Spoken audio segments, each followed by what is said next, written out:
Good morning. It is Saturday. Don't even ask me what the date is. I have no idea. 21st. Thank you. Apparently, some of my children and husband have been staying better at keeping up on the date than I have been. I think being quarantined in the house, the best I can hope for is just remembering what day it is. As in Monday, Tuesday, Wednesday, Thursday, and just skip the dates.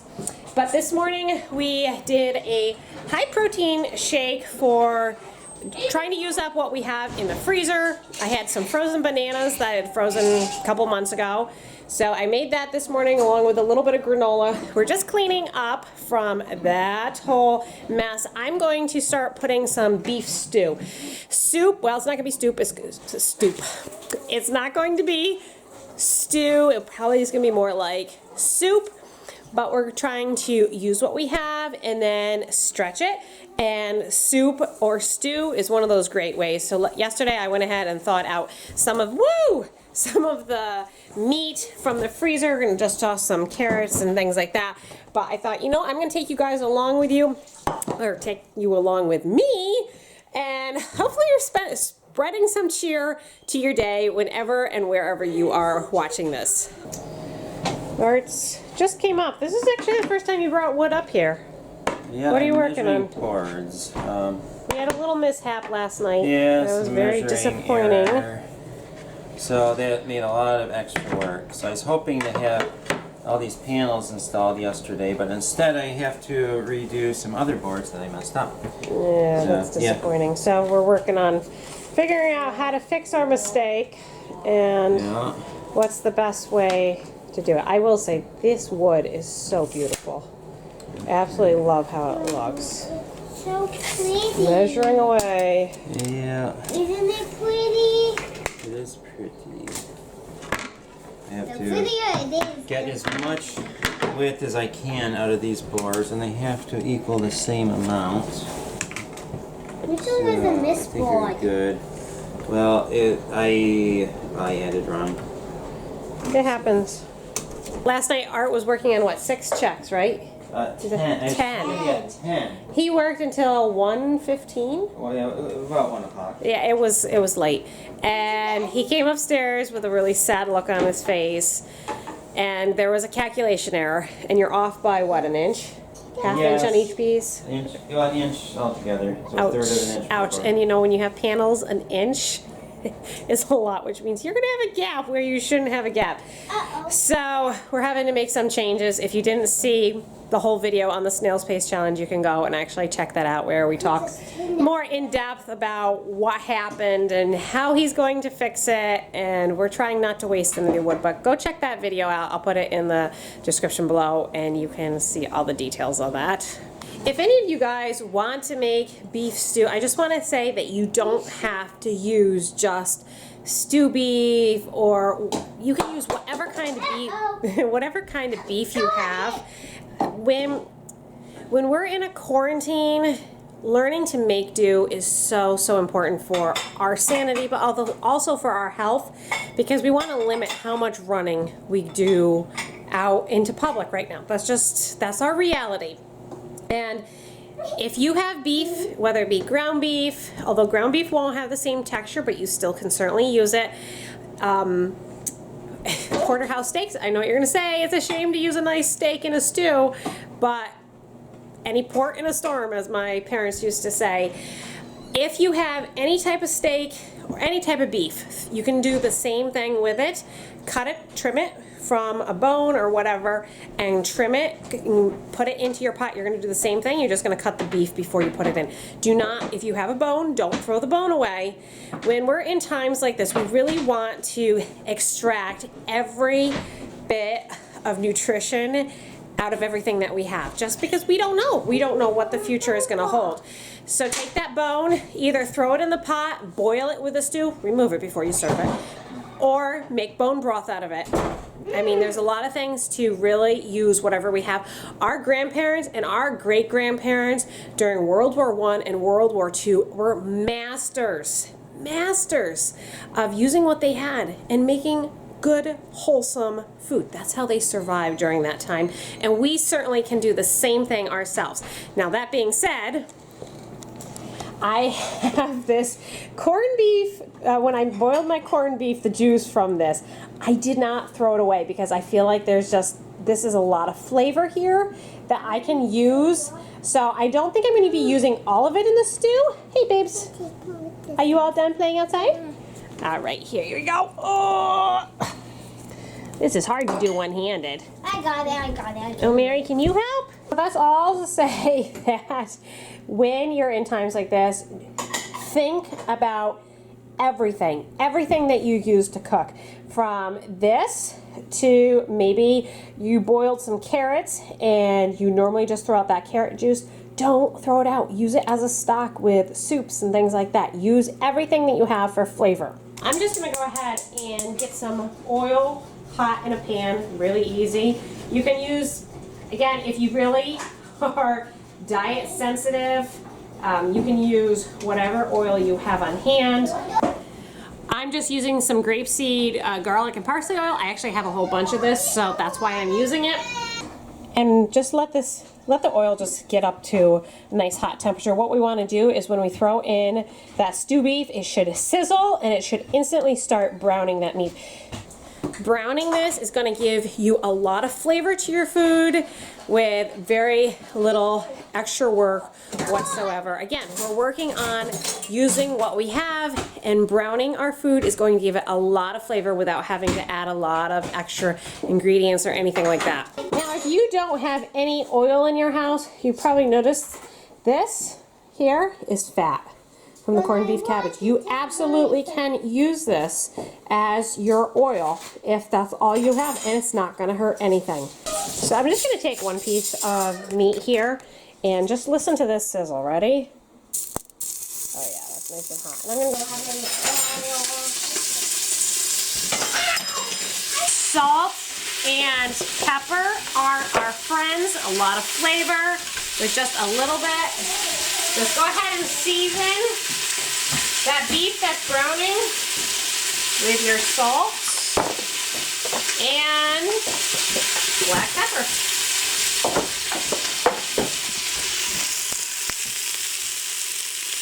It already smells wonderful. Okay, let's see how this is doing.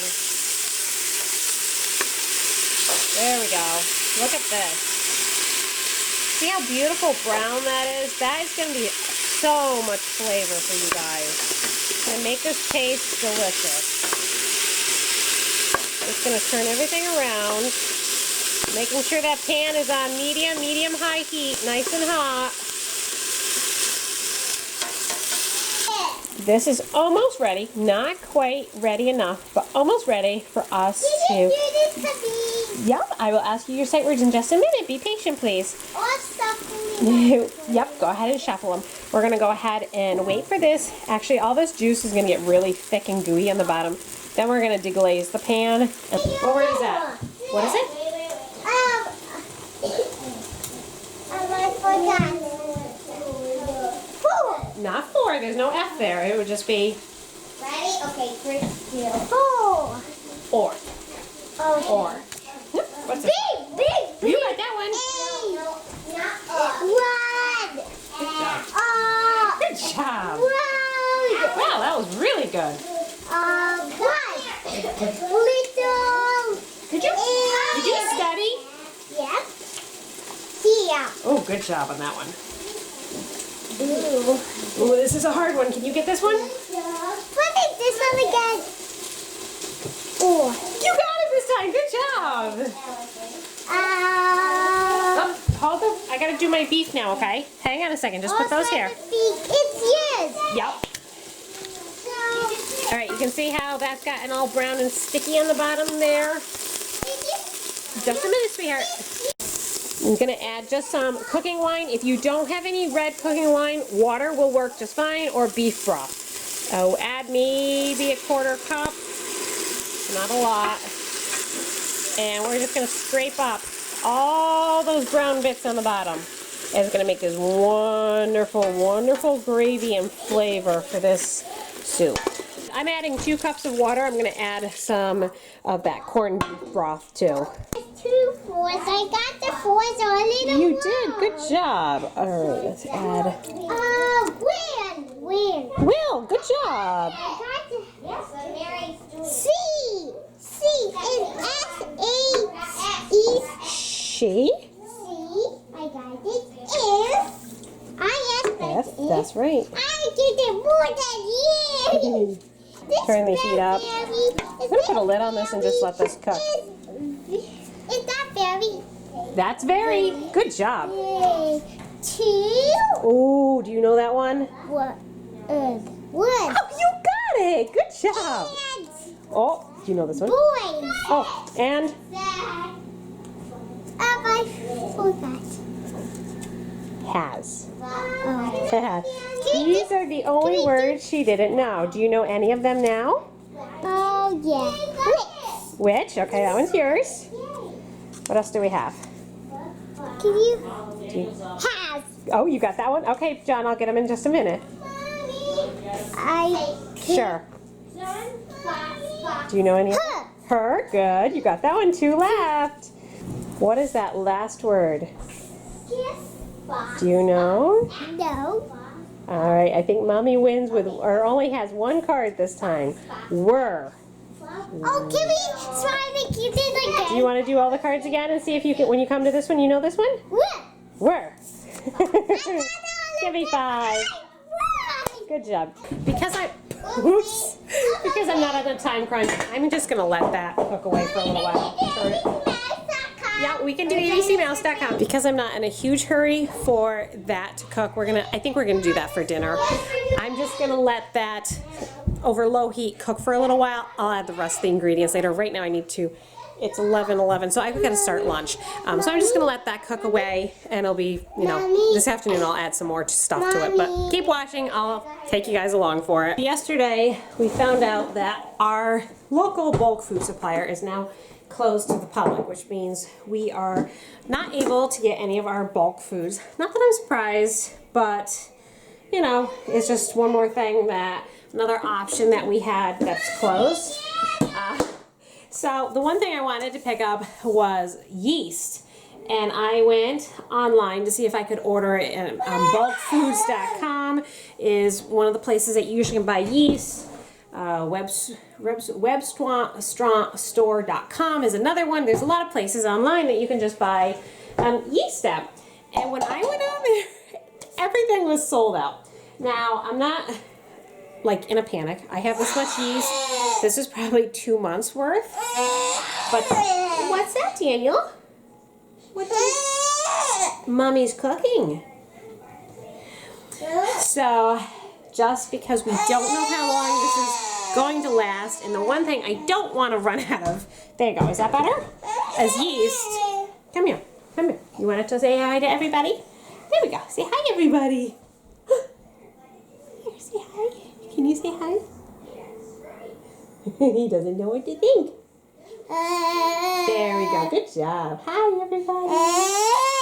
Someday you'll look back on this video and you'll say, I wasn't seeing anything. I was just pointing to everything. You know that? So, in the effort to preserve the yeast I have and slow down the consumption, it's time to break out sourdough. I haven't done sourdough since I think I was pregnant with Grace when I did it last and actually sustained it for a while. So I went downstairs, got a canning jar. You guys can do this. If your flour supply is good, you're running low on yeast, I suggest doing this sooner rather than later so you don't run into that problem of not having any yeast. And I'm just going to do a half a cup of flour and then half a cup of water. Now traditionally, you guys know this, sourdough is wild caught. You catch it in the air. I don't want to wait that long. So I am going to take a little pinch of this yeast and add it to it. I suspect because we're not going out, I will be baking bread at least once a day. So I will just start immediately using this as my starter, and over the next week or two, that's going to get a lot stronger. But that pinch of yeast should just help get it started so it's nice and strong. Do you hear Daddy? Daddy's working down in the basement, isn't he? He is. He's working on cutting some boards for our kitchen cupboards. Yeah, do you see a birdie at the feeder? And they usually say use unfiltered, unchlorinated. I guess this would be filtered or unchlorinated water. We have, oops, dropped my spoon. we have chlorinated water, but I have this that got left out last night, so I'm gonna just use that because that's what I've got. And it should be about a half a cup. I'm not measuring, I'm just gonna go by how it looks. You want the consistency to be that like pancake batter. And depending on the flour, you're gonna have to adjust that. This is whole wheat. I'm starting out with whole wheat. I'll probably mix it with some white some days, some whole wheat. I've got some rye. We'll just go ahead and make this a really yummy, yummy, yummy starter.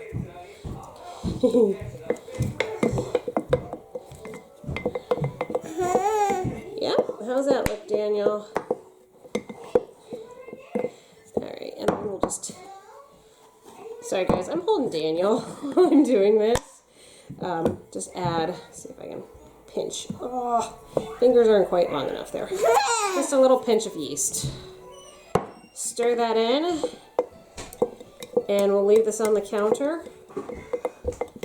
Is Daniel helping? Well, he's trying. He's got his own wooden spoon here. He's trying to. Hi, Daniel. There it is. That's it. So I did a half a cup of flour, about a half a cup of water just to get that pancake-like consistency. A pinch of yeast. I'm going to cover this with a cloth.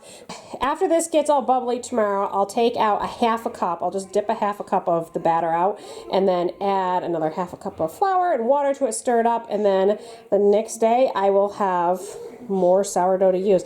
I think as long as I do this every single day, I'm not going to have any problems with it, and it'll naturally catch the yeast. It's just that little bit of yeast is going to help jumpstart it. So I'm working on lunch. I'm just going to make some sort of dough. I'm not sure exactly what it's going to turn into. It might turn into a pizza. It might turn into focaccia dough. I don't know, but I know what I'm doing. So I did, because I'm in a hurry, I did a half a cup of water and proofed my yeast. I know my yeast is good, but I'm in a hurry. Not yet. I need to add some water to my thing to make it up to 2 cups, and then we're going to get going here.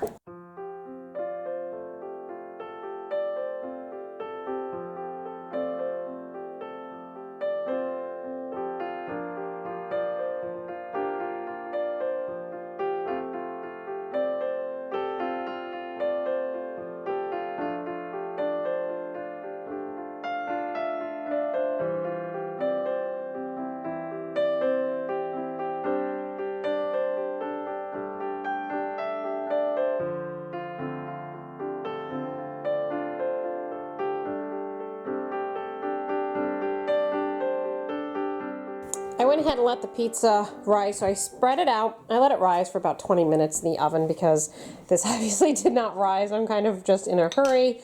It's almost 1 o'clock. Spaghetti sauce, almost out of spaghetti sauce, so we're just gonna make do.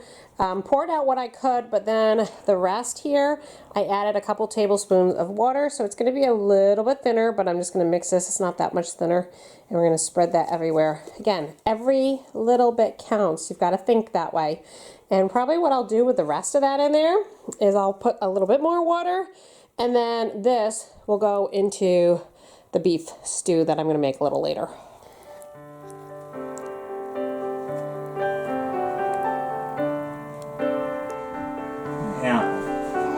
Apple.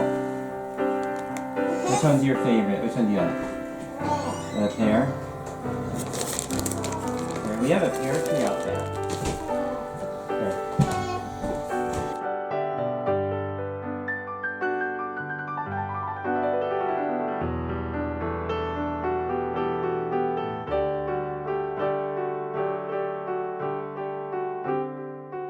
And I'm finally getting back to working on this stew.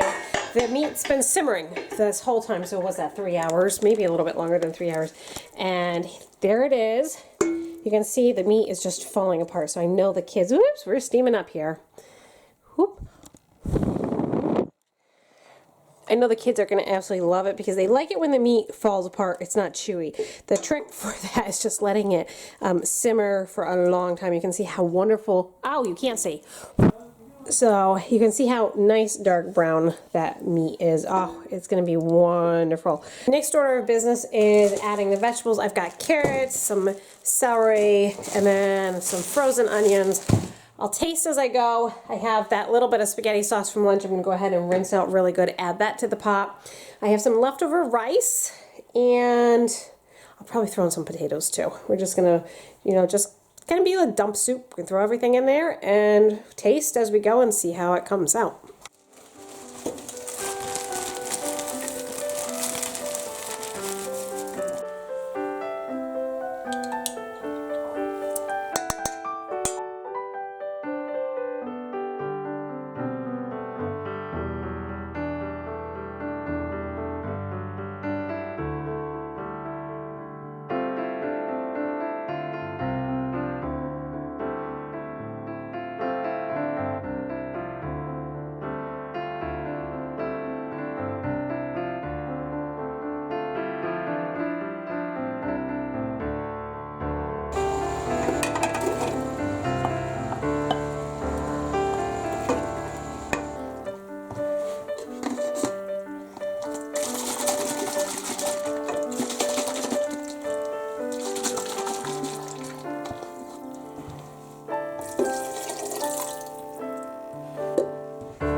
I'm in a little bit of a quandary. This tastes so amazingly, I don't want to say perfect, but perfect right now. I don't want to change it. But the problem is, what do I do with it? Because it tastes so good and I don't want to ruin it. I'm wishing I had diced the carrots because I'm thinking this would be excellent just served over a bed of rice. I mean, that would be really, really good. So I don't know if I should pull the carrots out and dice them and then add a few more in here and maybe dice in a potato or two and then just put this over rice. That's sort of what I'm leaning towards. That's how cooking goes. You make something and then you taste it and you're like, this needs to be done something different with it. And I'm thinking that's what I'm going to do. I think I'm going to fish all those carrots out and I'm going to dice them. I think it'd be easier for the kids. And then we'll just put it over rice.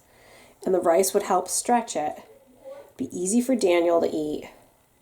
Yeah, I think that's what I'm going to do. Change of plans here. No beef stew today.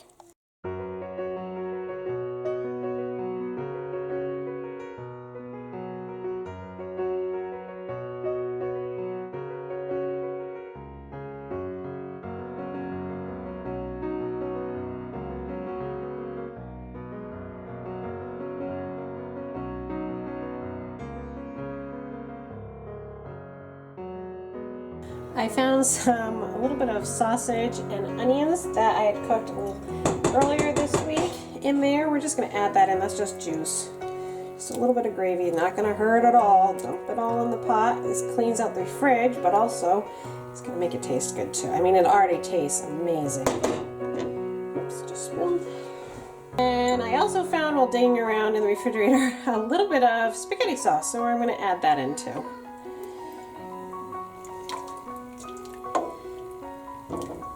So I'm just gonna let this simmer. I added a little bit more of that corned beef, the corned beef broth that I did earlier, and it's a little soupier than I want, but I'm gonna have this simmer for another about 2 hours with the lid on, and some of this is just gonna actually boil right down, and I'm thinking it's gonna be the right consistency by dinner time. And the mini chopper was a huge win. I did not really want to hand dice all those they had already gotten. In the pot, they were nasty. Mini chopper for the win. I usually just use a knife, but this was one of those cases. It was worth my time to use my mini chopper. Love this mini chopper. Picked it up at an estate sale, maybe 2-3 years ago. I think it was $8, which for me, I thought that was kind of expensive. I have used that almost daily for the last 2 or 3 years. Best investment is by Oscar. It's, I guess you'd probably call it vintage, but I picked it up in an estate sale, was barely used, and that thing is a workhorse. I use it all the time. And now it's time to clean up this mess, which I make a big mess when I'm cooking. I think I got it this time. I made the muntins. These are called muntins, and I made them too narrow, and we lost an inch. So I had to make wider ones, but I think I got it this time. And that's way, way back. That was very disappointing. I found it out last night. So now I'm going to put this together. This is the side. All this has to be sanded yet. Yes, we still need to sand it and finish glue and everything, but I am putting it together to see if it goes together like it's supposed to. It's looking good. I think I got it this time. That's gonna be so pretty when you stain that. Yeah, it looks so. It always looks so pretty. No, don't ruin it. Yeah, just light the rubber band. Oh, here it is. Not that anyone's paranoid or anything. Alright, well, it'd be awful to break a board at this point. Oh, it would be. Oh, Daddy, you have to have a Okay. Band-Aid. And then, yes, I hurt my finger. I cut it with a chisel. Ouch! Ouch! Ouch! Ouch! It didn't hurt. Oh, that gives me the woolies. Me too. Will it fit? Will it fit? Ah! There. This is so nerve-wracking. It should go together. To think we wanted this to happen last night, and then we had the oops. Yes. But I know things happen. happen. Lots I of totally things get happen. that. Well, yeah, it was an error on my part because what you do is you measure between here and here to figure out how much you need here. But I counted 3 mountains instead of 2, so Oops. that's why we ended up an inch short. So, but you know what? When got- you're making the Hubble Space Telescope, someone made a calculation error, and it ended up causing lots of problems. They had to go up and do a spacewalk, replace the lens to fix it. Can you imagine that? And this is just a minor error. I was able to fix it without going on a spacewalk, so that's good.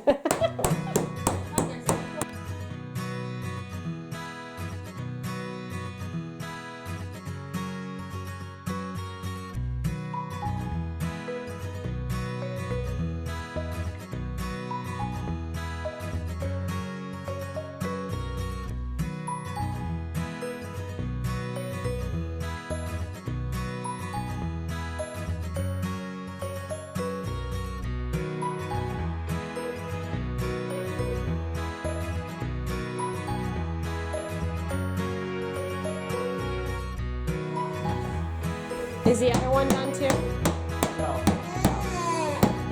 Okay, there. And this is going right about here. Oh, that's gonna be nice, Art. Yeah. So it's a little bit, is it a little bit wider than what we're gonna have because Yes. I think we're gonna have a little bit of overhang on this, right? This is going to overhang. Since I did not make a toe kick, I'm going to make an overhang. Okay. About 3 inches or so. Okay. 21, 23, and 25. We're Yay! getting there. Are you gonna finish anything else tonight, you think? I hope so. I'm hoping to get 12, 14, 16, 48, 50, 52, 54. It's been 6 hours and you can see how much the sourdough rose right here. This is all the bubbly stuff. I'm gonna give it another stir, kind of incorporate everything, and then let it rise again. Tonight, probably after I end this vlog, I'm gonna stir it one more time before bedtime, and then tomorrow I should be ready to, I don't know, maybe I should make sourdough pancakes. Ooh. There, look at all those bubbles. So yesterday, funny story, I was trying to make some really nice bread, and so I put it in the KitchenAid mixer, and it came out really nice. I filled it with my seeds, my additional seeds, fancy stuff, and I put it out to rise, and 2 hours later, it didn't rise, and I went, oh, that's kind of strange. Well, maybe the dough was just too cold, so I shaped it, and I left it out in a warm oven, and it still didn't rise. Moral of the story, I forgot the yeast. I don't know how I did that. I had it on the counter. I wasn't following a recipe. I was just dumping things in and I forgot the yeast. So we affectionately have flatbread, but Charity says she absolutely loves it like this. You can see it's pretty dense, but we're gonna have that with our dinner tonight. The kids seem to really like it that way. We can suck up all the juices from the beef dish that I made, and well, it's not going to go to waste. We're going to eat it. My mistake. Note to self, remember to add the yeast. It makes a huge difference in your bread baking. I think Art's just trying to get this second panel done. And if I do, then I'll have 3 circles to put on our list. Nice little Well, we have to see if this all fits Well, together it fits, first. But it has to fit. Let's see Want here. me to help you? Okay, you can help. Uh-oh. Let's see. Come on, go together. Sometimes you have to talk to it. Almost done. Almost. Yay, Daddy! Daddy! And the last piece of the puzzle. Okay, if it goes together, then we get 3 more circles. Hey, can I circle You one? can probably circle one. Well, we've got to see if we get them Hey, first. Dad, can I circle one and then Mary can circle one and then you can Ooh, circle that one went on easy. Yeah, you just have to make sure that the panel goes in, right? Okay, so this is how it goes. It goes like this. And it's going to go approximately right here. Ooh, that's bigger than the other one. It's a little bit bigger. Same size as the, that size. Oh, it's bigger than this thing, yes. Yeah. Which will mean more room for us to work. Right. All right, let's circle those Okay. checks. Yeah. Let's, This is a good way to end the video, Art. Right, who wants to circle 12? Me. Okay, Lydia can get 12. It is Number 12. Don't hit the wall, please. Yeah, no wall. Okay, and who wants 14? me. Okay, Grace can get 14. Be careful. Okay, and Mary got 16. 60. Yay, we did it all in a row. There we go, we're all the way down from 1 to 26. Yay, look at that. There's hope. And I hope tonight still to get those 4 done. We'll see. Those should go fast.